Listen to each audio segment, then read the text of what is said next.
جمعیت علماء ہند کی طرف سے یہ اعلان ہر مسجد کے امام اور مؤذن کے لیے دیا گیا ہے کہ وہ مسجد کے مصلیان کو سنا دیں۔ اس سلسلے میں ہے کہ ارتداد کی بڑھتی ہوئی لہر کو روکنے کے لیے مندرجہ ذیل احتیاطی تدابیر پر عمل ضروری ہے۔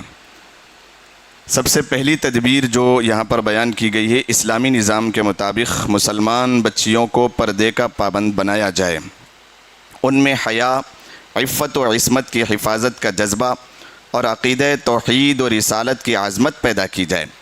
اس کے لیے روزانہ ہمارے گھروں میں آدھے گھنٹے ہی صحیح کسی مستند اور ذہن اور دل کو متاثر کر دینے والی کتاب کی تعلیم کی جائے، یا ازواج مطہرات اور صحابیات و صالحات کے ایمان افروز واقعات اور روح پرور زندگی سنائی جائے۔ نمبر 2، دوسری تدبیر یہ ہے کہ مخلوط نظام تعلیم، یعنی جس کو کہا جائے گا کہ کمبائنڈ لڑکیاں اور لڑکے جہاں پر پڑھتے ہیں، مخلوط نظام تعلیم سے اپنی بچیوں کو بچایا جائے۔ غیر مخلوط تعلیمی نظام ہو وہاں پڑھایا جائے، اگرچہ تعلیمی معیار کم ہو، اور ایمان اور عفت کی حفاظت تعلیم سے زیادہ ضروری ہے۔ نمبر 3، تیسری تدبیر یہ ہے، جو لڑکیاں اسکولوں اور کالجوں میں پڑھ رہی ہیں ان کی دینی تعلیم و تربیت اور ذہن سازی کی بھرپور کوشش کی جائے۔ ان کو کچھ وقت کے لیے کسی عالمہ آپا سے وابستہ کرایا جائے، ان کی عادات، اطوار، اخلاق پر پوری نظر رکھی جائے، کردار سازی میں معاون بننے والا لٹریچر انہیں مطالعہ کرنے کے لیے یعنی پڑھنے کے لیے دیا جائے۔ چوتھی تدبیر، ٹیوشن کلاسز کے نام پر اجنبی لڑکوں سے اختلاط کا موقع نہ دیا جائے۔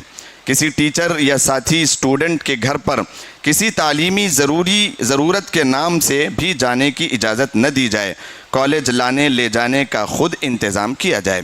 نمبر 5، اسمارٹ فون اور سواری کے بائک خرید کر نہ دی جائے، یہ دونوں چیزیں بے حیائی کے دروازے کھولتی ہیں۔ نمبر 6، موبائل ریچارج یا زیروکس کے لیے غیر مسلموں کے دکان پر جانے کی اجازت نہ دی جائے۔ اسی طرح کالج کے اندر یا اس سے قریب غیر مسلموں کے کینٹین سے بچنے کی ہدایت دی جائے۔ نمبر 7، غیر مسلم لڑکوں کی دوستی سے بھی روکا جائے کہ آئندہ غیر مسلم لڑکیوں کی دوستی سے بھی روکا جائے کہ آئندہ یہ دوستی بھی کسی فتنے کا دروازہ بن سکتی ہے۔ ہاں، اس بات کی اجازت ہے کہ اگر غیر مسلم لڑکیوں سے ہماری لڑکیاں دوستی کر بھی رہی ہیں تو اتنا ان کے اندر تربیت اور دین ہو کہ وہ خود دین کی تبلیغ ان کے سامنے کر کے۔ نمبر 8، بچیوں کے مسائل اور ان کو پیش آنے والی پریشانیوں پر توجہ دی جائے۔ یاد رکھیں، گھر میں توجہ کی کمی باہر کا راستہ دکھاتی ہے۔ نمبر 9، اگر بچیاں کسی تعلیمی ضرورت سے انٹرنیٹ استعمال کر رہی ہیں تو ان کی پوری نگرانی کی جائے۔ فیس بک، انسٹاگرام کے استعمال کی اجازت نہ دی جائے، اس لیے کہ بھٹکنے اور گمراہی کے دروازے انٹرنیٹ کے ذریعے کھلتے ہیں۔